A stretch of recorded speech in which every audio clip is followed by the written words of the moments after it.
This episode continues with what's becoming a series of conversations about sabbaticals. What makes this one unique is that the point of view comes in stereo. Both the pastor and the pastor's wife, Rex and Kristina, sit down to talk about what it's like to plan for a sabbatical together. What prep is unique to the pastor? What prep is unique to the spouse? Very different journeys that weave together into something akin to a duet. And they've promised to sit down for a bookend interview on the other side. So whether you're in a job that will involve a sabbatical at some point or not, there's a lot to learn from this listen. One last thing to note. You'll hear my parents referenced. They are Dave and Ruth Johnson, now retired from pastoral ministry, and having experienced a sabbatical together, they were able to be a resource for Rex and Kristina as they planned theirs. So, with a spirit of curiosity, let's get that conversation rolling right now. Well, why don't you each start by introducing yourselves and share your name, what you do, and how long you've been doing that. Okay. Okay. All right. My name is Rex Baker, and I am currently the lead pastor at Pursuit Church of the Nazarene. I've been here 8 years. Yesterday was my first Sunday 8 years ago. I know. Whoa, cool. what's today is June 5th, right? It's June so 5th. it's June Yeah. 4th of whatever year that was, 8 years ago. Pretty crazy. 2016, that's right. And I've been in full-time ministry now 25 years. Prior to that, some other associate roles, youth pastor mainly. And so, have my family here. And of course, my wife, who will introduce herself right now. My name is Kristina Baker, and I work at Redwood Elementary School. And I have a classroom that deals with behavior students, and I help them get regulated and just where they can be in mainstream classes. So that's what I do. And I've been doing that for 3 years now. It's my third year. Just finished today. Whoa. Whoop. Yeah, some pretty big awesome. milestones. End of school. Yes. And then we have 3 amazing. kids. We have Luke, our oldest, who is 20 years old. Eli, 18. He just graduated high school. And Jada, 15, who just finished her freshman year of high school today. Yep. It was her last day as well. So we're wrapping stuff right up. Yeah, we are. Yep. So, Rex, we'll start with you. Give us, folks, by the time they push play on this, they know this is another sabbatical conversation, something I'm interested in hearing about, and you're about to go on a sabbatical. So just kind of give us an overview of what that's going to look like, but start off with why you're doing one in the first place. Couple reasons on why. So I start my sabbatical literally in what is this, 4 days from now? Yeah. Should be the first day to start. A couple reasons on why. Number one is our denomination, the Church of the Nazarene, encourages our church boards to work with their pastor on taking a sabbatical leave. It used to be every 7 years, and for a lead pastor and taking a certain time frame off. Now they're actually encouraging every 5 years for shorter periods of time. So they're seeing the need for long-term health for the pastor and long-term health for the congregation to have those days of rest and renewal. So that's reason number one. Number two is I see it as something healthy. It's something that I want to put in place for just a practice for us in ministry here. So in the planning for myself, I've already been thinking about, okay, what does this look like for Rachel, our children's pastor, when she takes hers? So things I'm doing now, I'm hoping to lay down groundwork for that to be something we do here at Pursuit, is our pastors go on sabbatical. It's something that we know we need. What I've realized is in planning it, in ministry is a high output, vocation. It's a calling by God, but there's a lot of emotional output, spiritual output, mental output, and the need for renewal is. I know that I'm desperate for it. I'm looking forward to this time. So it's a very personal why. Yes, I need to be recharged, renewed, and I'm looking forward to that. But also in the larger scheme of things, I see that as a long-term health for our church and for those who minister here. And kind of a nutshell of how long are you going to be on your sabbatical, and what are you expecting to do on that? My sabbatical is 15 weeks, 3.5 months. And I have a few things planned, but I've intentionally not overplanned because by nature I'm planning all the time. And so I hit this roadblock in the planning of sabbatical where I was trying to plan all these things. What conference do I go to? What books do I read? Where do I go? What retreat centers? And that in itself was creating a lot of extra anxiety. And the Lord spoke through different opportunities, realizing that I needed to back off of that I wasn't going to be able to rest well. So I have a few things. We're going on a family camping trip. A month after, we have a family vacation. And then Kristina and I are going 5 days away. I found this place for pastors and their spouses to go for free. So that's going to be cool. That's up in Bend, Oregon area. And then I'm taking 5 days up at a monastery up by Portland for a personal retreat towards the end of my time. And then I'm hoping to do like a backpacking trip. Other than that, I've left it really open and empty. Really to be filled with days of rest. And I'm looking forward to that, even though it's going to be a weird thing to not have things planned. But that in itself was a strategy for me to be able to be renewed and be able to rest and just stop. So that's what I'll be doing. Nice. Well, Kristina, I am really glad you said yes to joining this conversation because I haven't really had a chance to record a bit about the spouse's sabbatical story.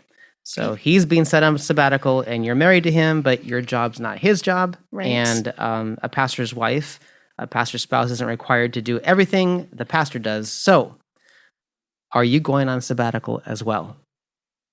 Yes. And it just so happens that he took his sabbatical right at the same exact time that I'm off for summer for school. And so that's a natural, I don't know if I would call it it's like a sabbatical from children, I guess, but in a different sense. But so yeah, we're kind of taking it together. And do you want me to tell you what it looks like for me? Yeah, because I'm interested because as a school worker, right. You have, is every summer a sabbatical or is there something different about this summer besides just not working? Every summer is a sabbatical. But I think that this summer is going to be so different because, as a couple and as a family, we don't spend every waking moment together, right? We all have our day things and we get to come together in the evening and that's when we check in and how was your day and all of that. And so I feel like for us, and sometimes you have like a week's vacation or whatever, and you get to do that kind of stuff. But even within a week's vacation, you're still doing things, getting things done, making sure, because you have a week, right? So I think that this is going to be so much different because we're going to be together so much.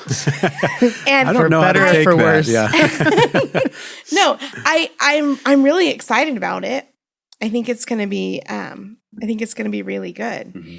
And I am excited to actually have intentional time together as far as prayer and possibly reading through things together. Because our life is so go. I feel like sometimes our spiritual journeys are on different pages. We both do our own thing, but sometimes we don't do it together. Mm-hmm. And so I'm actually really excited about that. And when he first said like he's going on a sabbatical, it was more like, oh, that's cool. That'll be good for you. But your mom, actually, Josh, gave us, and she spoke to me personally about what her and your dad did during their sabbatical and the ways that they did things separately but together and how they read and, all of that kind of stuff separate, but then the unity it brought. And so it made me go, wait a second, this sabbatical isn't just for him, but this could actually be a really good spiritual sabbatical for myself. And at first I actually didn't even see it at that. Mm-hmm. I saw it as Rex he needs a break. Mm-hmm. So, and it's going to be really good for him, but not really taking it on until I was talking to your mom that it was like, wait, this could be for me too. This could be for me. So if I can add to that, Kristina as a pastor's wife, she or a spouse of a pastor, I think she's not a typical mold. And I come from background of like my parents were pastors and missionaries, my grandparents were. So I'm looking at generationally too, where the spouse, specifically the wife, was always engaged in ministry at a pretty high level. And there was an expectation of involvement at a high level because your husband was the pastor. And the way that we've modeled ministry is that there's no expectation for her to be involved at a greater level just because I'm the pastor. In fact, we've talked about it, and I think we model where her heart is in ministry. Where is it that she is feeling called to within the church and outside the church? Serve there. Don't serve just because there's a void, and I happen to be the pastor talking about like, oh, I don't know how this is going to happen at the end of the day, and then, wink, wink, would you do that? There are times where she just steps in because she's good at something and she loves me and she loves the church and the people, and so she will. But there's not an expectation there. So when you think about sabbatical for her, hers is not because she is overly involved in ministry at the church, and so she needs that, that renewal break from pastoral type work. But the opportunity she has from a break from school, but also what we can do together is going to be a really valuable thing. And it's interesting because, up until even right now, it's like, this is going to be an experiment of sorts, right? We don't really know what this is going to look like. This is our first time journeying through a length time of leave like this. So I'm looking forward to that unity that God's going to do there through our conversations, through the things we read, through the extended times together that we'll have. It's going to be pretty cool. Yeah, because you've both agreed to talk to me again when you get back from your sabbatical after some dust has settled. So it'll be kind of fun to. You said you don't. This is going to be an experiment. You're looking forward to finding out what happens. So we'll get to hear what happens. Kristina, Rex was sharing some of the things that he has on his calendar while being intentional about not planning a lot of time. First of all, how does that work in your life? Are you going to also try to make a lot of open space? Or are you somebody who really does want to you might put things on the calendar for yourself while he is doing this? Or what do the months look like ahead for you? Because not all of them are going to be doing exactly what he is doing or not doing. Right. I am, unlike Rex. Rex is an Uber planner, and he likes to make sure that everything is so. I am the complete opposite. I am spontaneous. So to put things on a calendar for me, it just feels so restrictive. You know what I mean? Like I don't want to plan a camping trip 2 months down the road, because what if we don't want to camp in 2 months? So I like to just say, hey, you want to go camping this weekend? And actually, that's one thing that I'm super, super excited about, is that we finally can say, hey, do you want to go? I can say yes. And he can actually say yes, which actually stretches him a lot because he's not spontaneous. And so it takes like everything within him to be like, oh, yeah, I'll do it. But yeah. So he'll get to, because you're intentional, not planning, be part of the experiment. If you're more available to things like that. Yeah. And you're wanting to just kind of see what happens. So, because for him, he's almost like, well, I need to not plan as kind of a counterbalance to the way ministry has worked for him. You're like, I don't really like planning. And for my sabbatical time, I still don't want to plan anything. Really. Right. And we still have kids at home-ish. Luke being an adult, he does his own thing, right? And Eli, he's going to be traveling this summer, but we still have our daughter. We still have obligations with our livestock projects that we're involved in. And so within that sabbatical, I'm actually really looking forward to spending intentional times with our kids as well, because life is busy. Yeah. And sometimes that you don't make that intentional time. And so that's one thing. I mean, other than we're going to Puerto Rico, so that's a super, super fun, exciting thing. But other than that, in our camping trip, I am just going to, what fills my bucket and what fills me up the most is spending time with my family. So I think that that's really, really what I'm looking forward to. Zoom in real quick. Livestock projects, Puerto Rico. Yeah. What? What's that Yeah, about? What- I mean, what are so they? Okay, so- what are your livestock projects? And then tell us So- about the family trip to, I'm guessing that's family. Yes, Yeah. it is actually. So our livestock project is through a ministry here in Grants Pass that is through Joe's Place Youth Ministries, and that organization helps students that are, well, it used to be a homeless ministry, but it's really not that anymore, right? It You would ranges say from that? underprivileged kids to kids with single household. Yeah. Just It's like a youth center where kids need to Right. go. And so anyways, the director of that a few years ago said, "Hey, I want to start this program. Do you want to do it with us?" And I said, "Sure." And we raise pigs.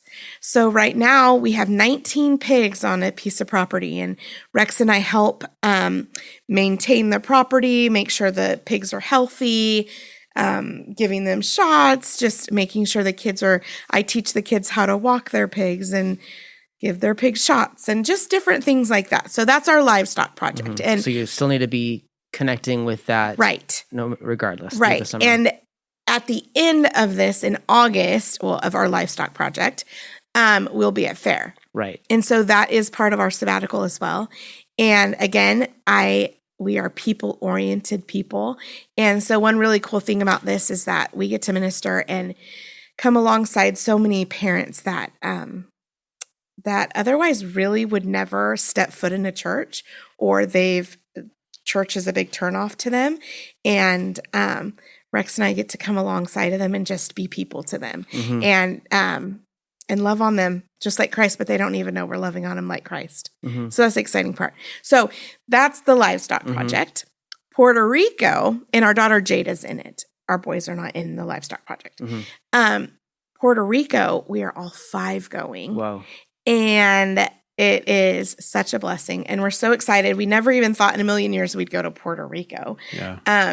But we are going, and we're going to spend 6 days there. And it's going to be so fun. I don't even know what to expect. Honestly, I have no idea. Is that kind of a random thing? Yeah, well, there's a little bit of backstory to it. As I was planning the sabbatical, that was one of the areas that we have a very short window. One of the things we wanted to do this sabbatical was have a significant family vacation, all 5 of us. Really difficult to do with our 2 older kids schedule-wise.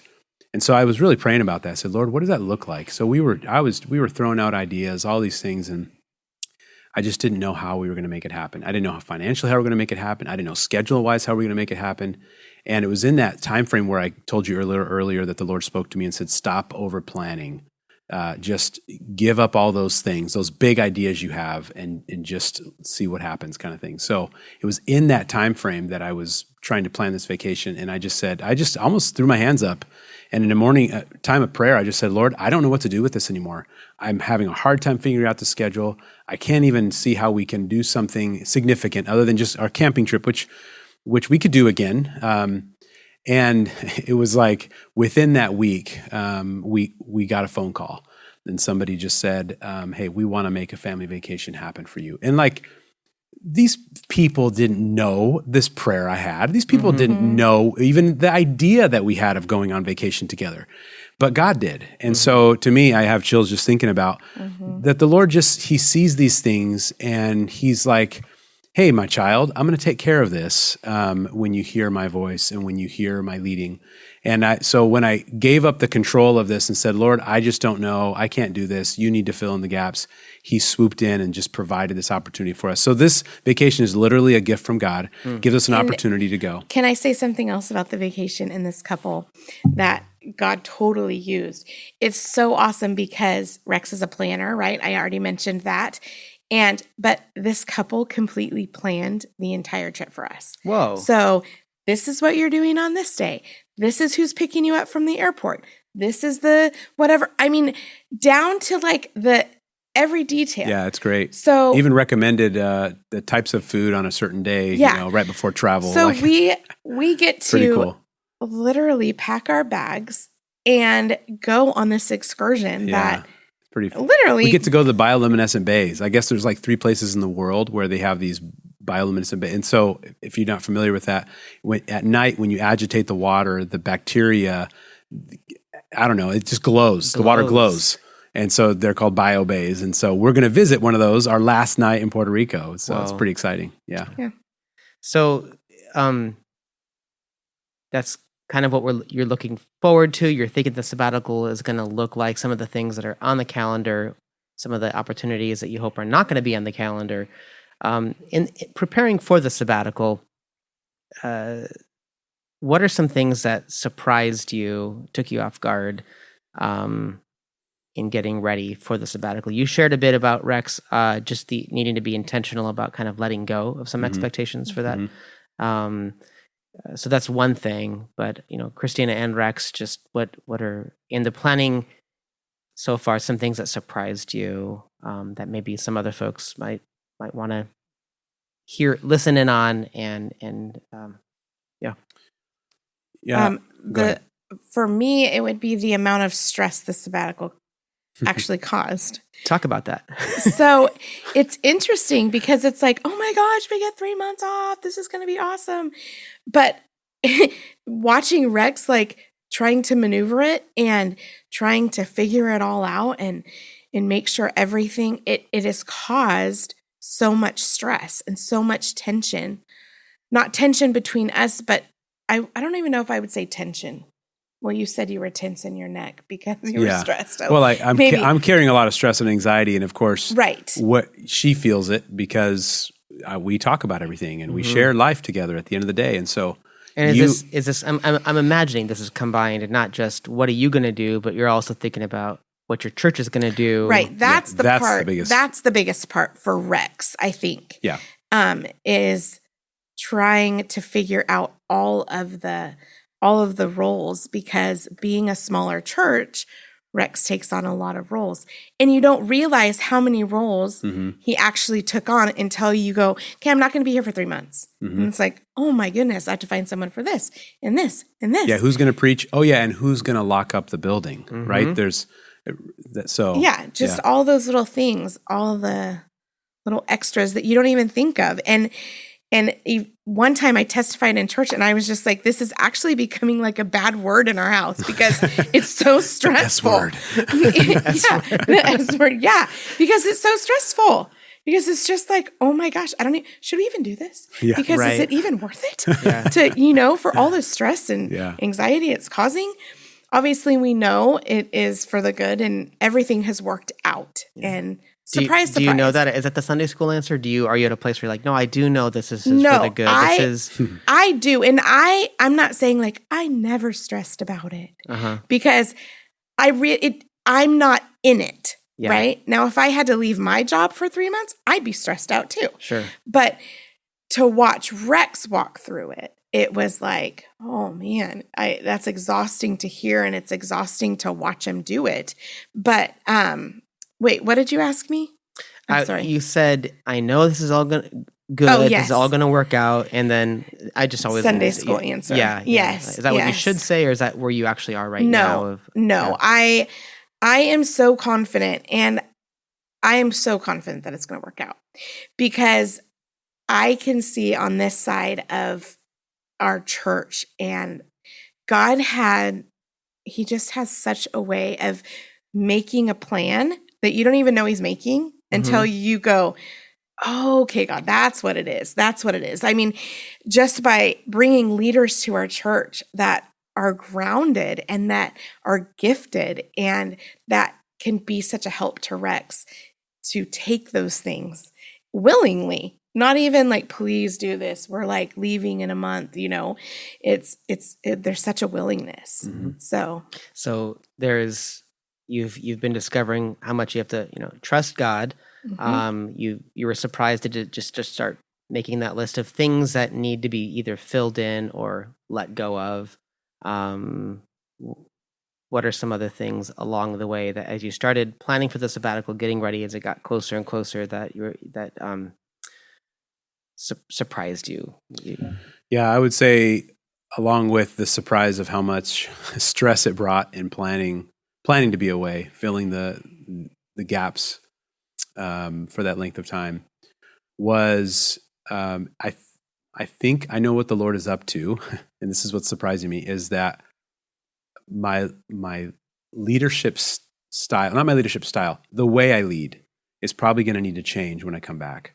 And I'm realizing that now because there were so many things I was doing that I realized what surprised me was I know I wasn't great at delegating. Well, I know I wasn't very good at delegating, but now the Lord has positioned me where sabbatical forces a pastor to delegate. It forces a pastor to think differently about how he is collaborating with the people around him for the greater vision of the church. And so what surprised me was that, yes, I have to have people fill these voids, but, oh, wait, this is probably something long-term. This isn't just something while I'm gone for 3.5 months, but I believe that God has prepared the church, brought people, as Kristina said, brought key leaders who are already grounded, who are excited about moving into a leadership role or a ministry role. I see now that this is not just for the summer, not just for these 3.5 months, but literally it's going to be something that God is going to shift in me to say, okay, Rex, continue to let these people lead. And who else can? So, and God has been doing a lot of work in me, realizing that I used to beat myself up because I was doing everything. And I used to say, man, I should have earlier on gotten a lot more people involved. I should have a long time ago delegated and done all this. And it wouldn't have been so stressful planning for that. But what I realized was that was a season that needed to happen. When I came as the pastor, the Lord had me come with what I had to offer to help the church in where they were, and they helped us. I mean, there's this mutual relationship between church and pastor, and how we're each blessed, and how we each use each other and benefiting the kingdom of God. Not use each other, but lean on each other. And so now I see that those weren't wasted years. God had that as a part of the story, and now I'm in a new season where if I'm looking ahead, like when I come back, I think what's going to happen is the Lord is going to say, okay, Rex, continue to lead like you have been preparing for sabbatical. Make a mind shift on leadership. And I think that will be helpful for us as a church to continue to reach more people for Christ, and to continue to grow the found and have a lasting legacy as a church that's beyond just this coming Sunday. But what does that look like for generations to come? Something has to change. If we're going to be a church here 10 years from now, then we can't do what I was doing before. And I think that the sabbatical has surprisingly opened my eyes to that. Like, oh yeah, it can't be all on my shoulders, because if it is, if I leave and I don't have a plan for leaving, like the sabbatical has helped me with, then it'll all it wouldn't crumble. It's the Lord's church. God's people would collaborate. If you did it again, we would need a sabbatical the next year. Yeah. Honestly. Yeah. So this is what surprised me is like, oh, the planning is a long-term plan. And I didn't see that until just recently. Like, whoa, this is really cool. Yeah. God's doing way more than just providing during my absence. He's leaving something greater in store for when we get back. I'm curious about, so while you're on sabbatical, you're not going to be gone the whole time. And because you both are so involved here at this church, a lot of your relationships overlap with church, and so there's some things that, Rex, I'm sure you've had to prepare yourself for certain boundaries. And then not all of the boundaries you need to set are boundaries that Kristina needs to set. But you both live in I just talk a bit about how you've been setting yourselves up for that part of, you're still in the same town as the place where you work. Your friend circles overlap with church. Yeah. And some of those friends are filling some gaps while you're gone, and you're probably going to see them, this summer. So I just talk a bit about the boundaries that you're and especially if you've both needed to approach that differly. Yeah. We did need to approach it. Yeah, we need to approach it differently because sure. of my nature and my planning and my just depth of involvement in people's lives. It was a more difficult thing for me. For Kristina, it was a lot easier, just have a sabbatical. Like, it'll work out kind of, and Rex basically was like, I can't see anybody. And at first it was hard. You're going to walk around like in a ghost costume or something? Like, you're going to see people, right? Like, You're going to see people. People are our lives. Everywhere we go, we see people and we love it. Right? Yeah. And so again, this is just like a learning experience because anyway, go ahead. I interrupted you. No, it's totally okay. I'm glad you mentioned that because I'm a planner, so I'm detail oriented, which when you're planning a sabbatical, man, that's difficult because there's some things I have to let go of. And one of those things was like boundaries with people. How do I do that? How do I navigate that?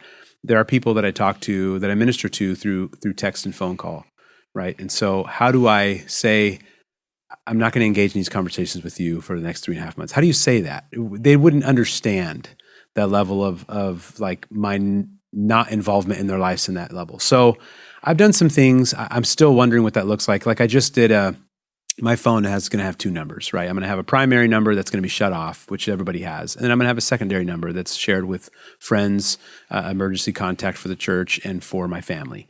I'm wondering what that looks like. It's a hard thing to navigate that, but yet we live in the same town. So like somebody asked me like, so what do I do when I see you like around town? I'm like, talk to me. Yeah. Right? Say hi. I still love you. We're still a part of each other's lives. We live in the same town. And it took me a little bit to understand that like, it's okay.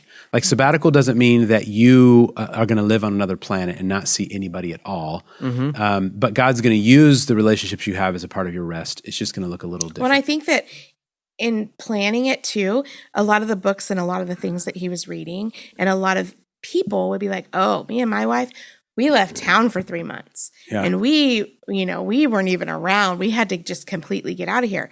Well, that's great if Rex and I were empty nesters, but we're not empty nesters and we still are extremely involved in our children's lives. So for us, leaving for 3 months isn't an option. Sure. That's not an option. In fact, along those lines, one of my friends comes to the church because obviously this church is like our family. And she said, are we in a group chat? Can we get together and plan some game nights and family nights and whatever? And my response was, yes, please, because I feel like I'm being excommunicated from my church and my family because of Rex's expectations, which I have to honor, but we also have to meet in the middle. Yeah, sure. And because if I'm completely secluded from the ones that I love and not being able to talk or go to dinner, have game nights or whatever, I mentally, I don't think I could do it. Yeah. I really don't. So what are some of the things that you're not going to do, or what are some things that you are asking your church family to change, to kind of invite the church family into the sabbatical as well? What are some things that you're asking or hoping or inviting your church family into to be a support to your sabbatical while it's happening? Yeah. There's a group of people I've asked to join in prayer. Hey, would you just pray for the sabbatical time? There's people that already are praying. So that just creates a support. And then, I've drawn some boundary lines like, hey, just say a few of those. So, for example, I've asked them not to communicate with me any ministry needs, any congregational needs, any prayer needs, the planning, any of that. I've left it in place where there's people that can make those decisions. They don't have to contact me. There's no need for my input or either for me to hear about those things. So I've asked them not to communicate. Which is really hard because prayer needs are really hard because we're a family and I want to know what's going on in my family. Yeah. I want to know and so that part of it, when he told me that, I was like, wait a second. Sure. Like I want to know what's going on in their lives because I love them and I care about them. And so that's something actually that we really haven't touched on. We talked about it a little bit. He shared with me his plan, but that's something that I think that we probably actually need to talk about because I want to know. Yeah. I want to know and hear. Mm-hmm. And I don't want to just know if somebody's dying. Like I want to know, like what's going on in your life. Mm-hmm. Mm-hmm. Yeah, and probably for me, most of the time I look forward to our follow-up conversation. Yes. How did that go? Exactly. Yeah, totally. A lot of times when I'm approached with information, it's more than just information, right? There's action behind that. Right. So if somebody has a prayer need, there's typically at least one conversation It's with true. that person, or supporting people around them, or a visit somewhere. Or Right. So for me, it's a little bit different than just knowing about what's going on. And obviously I ask them, hey, please let me know if somebody is like in their final hours, if they're in critical condition, if they're, if it's a life-threatening injury, or if somebody has passed away unexpectedly. I want to know those things. So there is a line, like I've said, hey, these are the things I want you to actively communicate with me, because let me at least have the ability to say, yes, I want to involve myself in this level. These are people I love. These are people that love me. And to not do anything would just be like cold-hearted, I think, So there's a level where I'm still involved because I care. I mean, it's not like I'm not going to care while I'm on sabbatical. The Lord is I'm just providing some space so that I'm not constantly being bombarded with information about people in the church that normally happens anyway. And so for me, a part of my rest is not knowing everything, because normally I know everything. And at least I hear it 2 different times from 2 different people in the same day. So that's going to be a new thing for me to not know these things. And I'm intentionally drawing those lines to help give me that space for rest and renewal, and so that my heart and focus goes towards what the Lord wants to do in me, and so my mind can stop. I think that's a part of it for me too. But we will have to explore that a little bit more. Like, what does it look like for Kristina to know, and maybe for me to know? Maybe there's a different way to communicate that in a way that doesn't require me to feel like I have to follow up or come up with an answer or something. So, Yeah, I mean, I can definitely see a connection to how God's been challenging you in the sabbatical prep to do a lot more letting go, like hearing something like, oh, that's the thing that usually I jump in for. I wonder how God's going to meet that need. Okay. Yeah. And See ya. moving on. Right. Yeah, exactly. Yeah, it'll be a really interesting. Any other boundaries or ways that you've tried to, I almost envision like when you go bowling and you put the bumpers in, things that you kind of set up ahead of time to support a particular outcome. Kristina, anything come to mind for you? I mean, you're going to be a lot more maybe porous, in keeping a lot of lines open that maybe Rex needs to revisit or approach in a different way. But I don't know, is there anything unique for you that you want to set up for yourself, or you've thought about? You're a spontaneous person, right? But I'm curious, are there any like, okay, here's a trajectory for how I'm going to approach relationships or accessibility? Gosh, I don't think so. Yeah, I really don't. And I think that, and I need to just, when Rex was talking about his boundaries and hearing things twice from people, and it actually made me go, oh, okay, it's a little bit different. It's a little bit different because I don't see it as a job, because that's his job.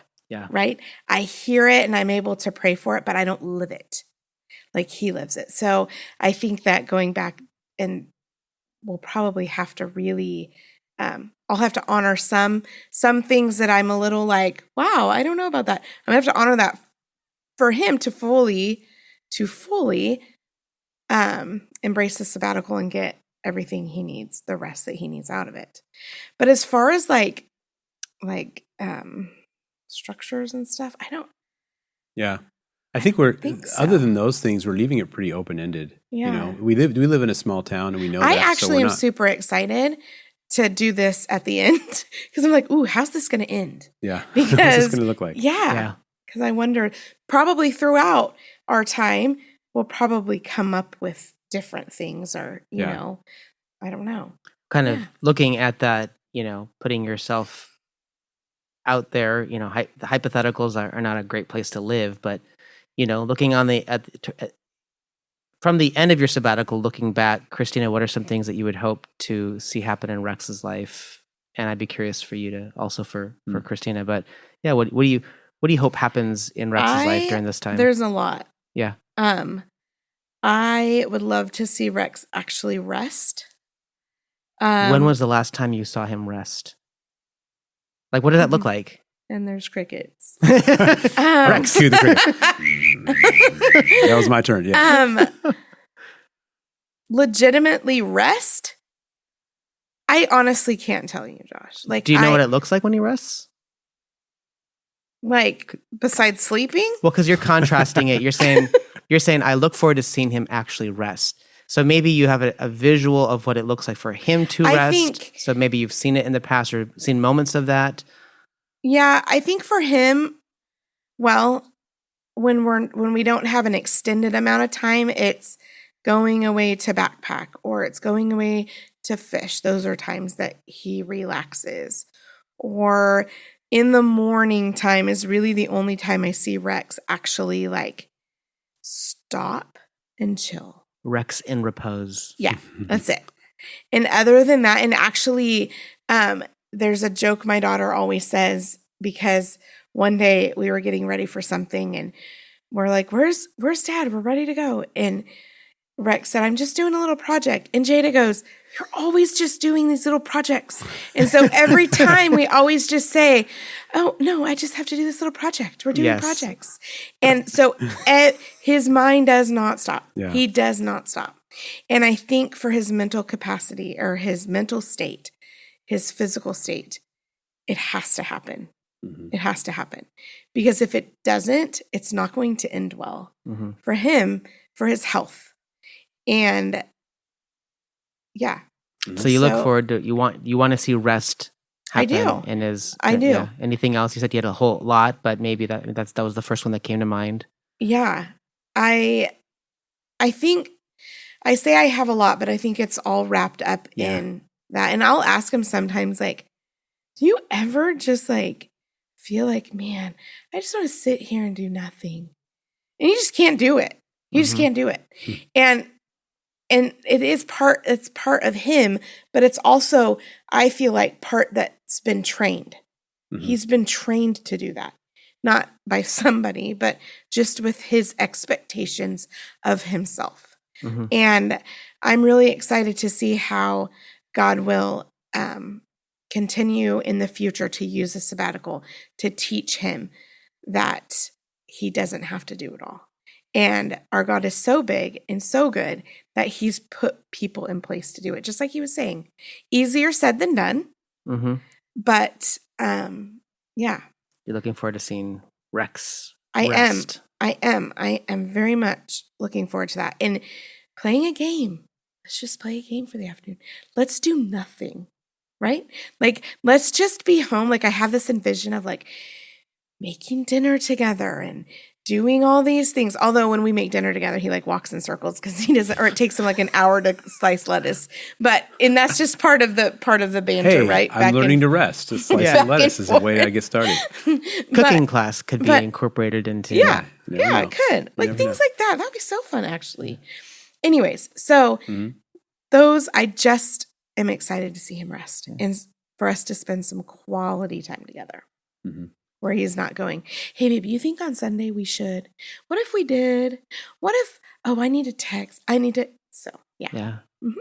Do you have any, Rex, do you have any response to that right now? Or before, I want to hear what you'd like to see happen in Kristina's life over the next few months, but do you have any? Yeah, no, everything she says is right on. I mean, I'm looking for myself. I'm looking forward to that same thing. I know that the Lord needs to establish some new rhythms in my life.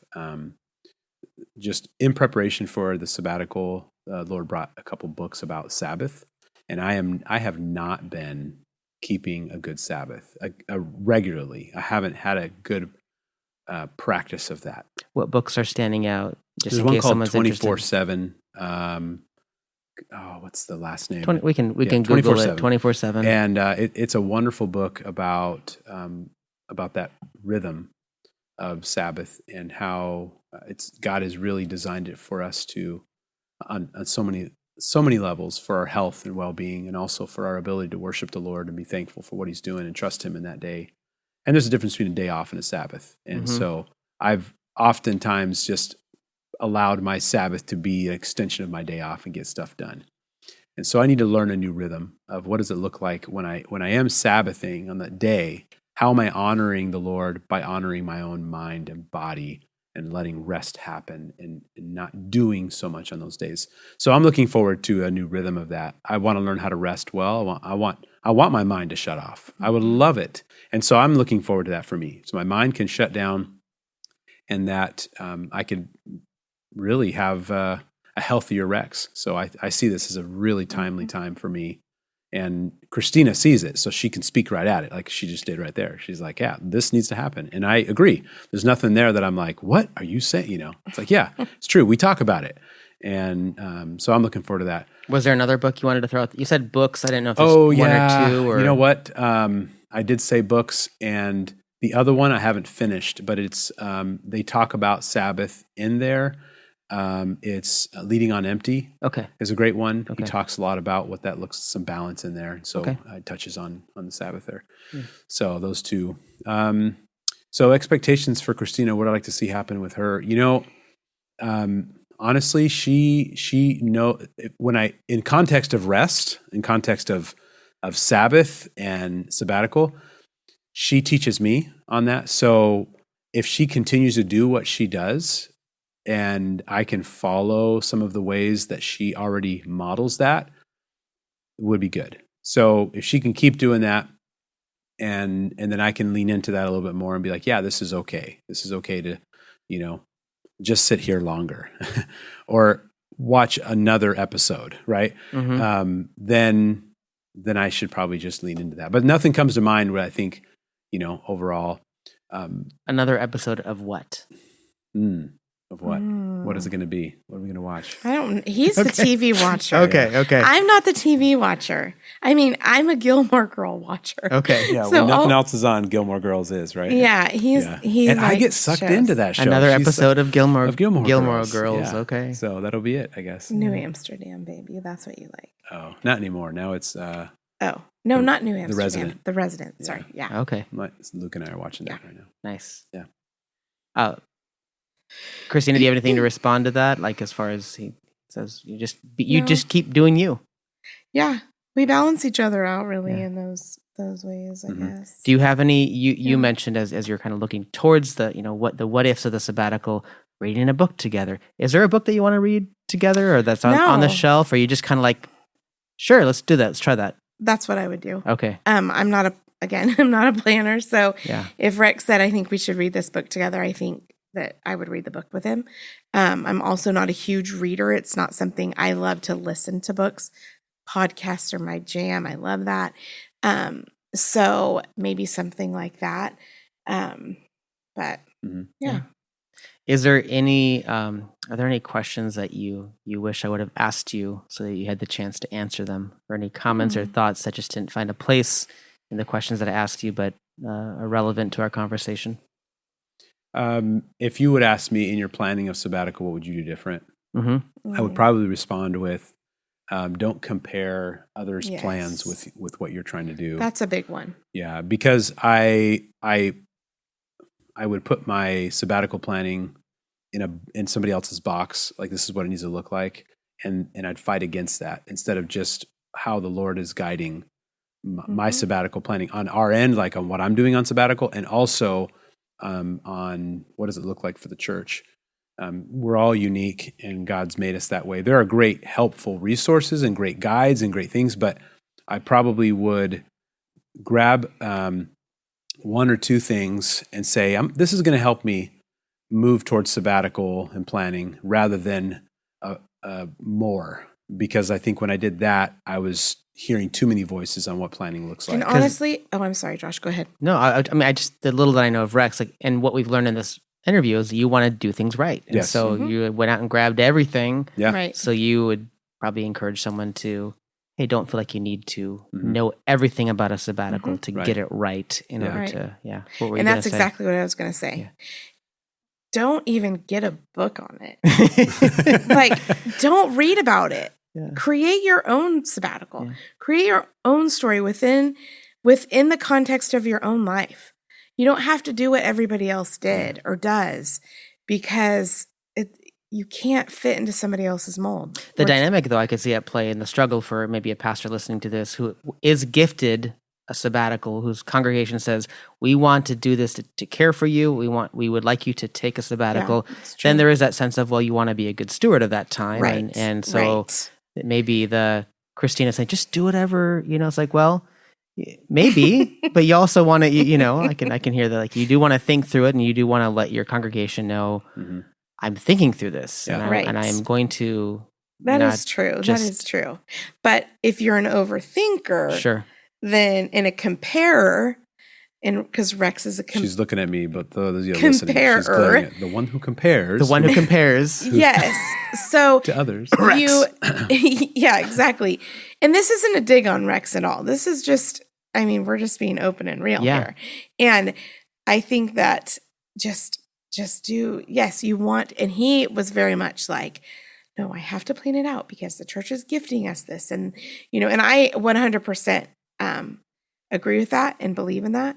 And we have such a supportive church that has gifted this to us. We want to be good stewards of it, but yeah.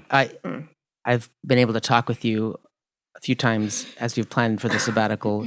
You had, it's worth mentioning that that conversation you had a coach or someone you were emailing with, and it was kind of a turning point for you when they, when there's different kinds of sabbaticals and recommending, kind of giving you permission for a rest and renewal sabbatical. Can you just nutshell that? Yeah, I was reading articles. I was pulling a lot of resources for planning a sabbatical. I came across an article online, and I emailed the author and said, hey, I'd like to use your content in communicating with our church about what sabbatical is. And then I just said, hey, and if you have any recommendations on planning one, I'd love on what to do and what resources for me while I'm gone. And he gave me a list of questions, all kinds of questions for my own health. What does my physical exercise look like right now, and how much stress am I under, and and I answered these very openly and honestly. And he came back right away with, I recommend your sabbatical be one of rest, like capital REST. Rest. As opposed to what? As opposed to there's like writing sabbaticals, or there's learning sabbaticals, like, go to a conference and learn more about what this looks like. There's ways that we can invest in ourselves to be a better pastor, and I've heard people using sabbaticals like that. But he just said, stop planning all these things, just rest. And that was the turning point for me that allowed me to just put all those pieces down on the ground and say, I'm not going to plan anymore. And Lord, if you have it for me, then you're going to have to bring it to me, because I'm not going to do this anymore. And that was the big turning point for me. So that was a wonderful thing that really, really helped with that. And I'd love to get that article. Maybe I can put in the show notes just in case anybody's interested in. And I would say I've come across a lot of resources. I am currently using, if I can give a plug to, not that they've asked me to, but Soul Shepherding is an organization that comes alongside of pastors and ministers. They have a sabbatical planning guide that's really well thought through. And if you don't know where to start with sabbatical planning, this is a great resource for that, to help you navigate, like, how do you do that? How do you prepare your church, but how do you prepare yourself? And if you have a family, what do you do there? So it's a really great guide. They also have other things. I'm utilizing also some spiritual guidance coaching through them. And so I had one session with him last week, and then I'll check in with him throughout my sabbatical, and the one right at the end. And the reason I'm doing that is just so that there's an intentionality about my resting and my spiritual focus during that time. And the Lord paired me up with the right person, because in my mind, I'm like, okay, a coach helps you do stuff, right? Like, here's my goals. Let's tackle this. And at the end of the conversation, at first I was feeling a little frustrated. I'm like, when's the big, what are your goals? And let's get there. And here's the 3 points to get to that first goal. What's your action step? And I'm like, where's this coach going? And I found myself 3/4 way through my time. He was like, have you ever heard of breathing scripture? And I'm like, I've heard of it. And he's like, we're going to do that right now. And he's like, I want you to breathe in, the Lord is my shepherd, and breathe out, I shall not want. And I'm like, okay. And so he's like, let's take time to do that. And we did that for about 5 minutes on a coaching call. Yeah. And by the end of it, he was like, well, what'd you think? And I was like, okay, that blew me away. I saw the Lord come alongside of me and saying, there's a lot of things you can do. There's a lot of books you can read. There's a lot of stuff out there, but all you need is to let me walk with you. and I'm your shepherd. I'll give you what you need. You won't lack a thing when you walk with me. And so it was like, wow, thank you, Lord, for that. It was a great example of what I hope to continues through this sabbatical time is just to walk with the Lord and to let the expectations go by the wayside and be with Him. And I hope that God will use all that to prepare me to be a husband, that He's calling me to be a dad, He's calling me to be a friend, a pastor, and it's going to be cool. Yeah, That was a good nugget right there. Kristina, anything that you haven't had a chance to share that you kind of wish I'd asked you a particular question? Now I'm rethinking don't even read books. I'm rethinking that. I like how this podcast is turning into like aha moments for us. But because really, like, it is okay to do that. And just like Rex said, like with the spiritual coach and you do have to start somewhere. And finding those resources really have been difficult for Rex at the beginning. And then he did find these really, really good resources. So that portion of it, finding some guides to it, like this is kind of what you should do. Okay, yeah, you should do that. So X what I said about the don't read, but don't put yourself in their shoes and think you have to do exactly what they're going to do. Yeah. Right? What they did. Yeah, use it as a guide to get you somewhere. So anyway, I don't really think I have anything else to say. I think this has been really good. It's been really good for me to actually, because I feel like I haven't really processed. I mean, I have, but I haven't, right? But to actually talk it out and to slow down and really think about it and hear Rex's side and to go, oh, yeah, this could be a really, really good opportunity. Yeah. And now that I'm not working, I can actually slow down and concentrate on something else. So, right.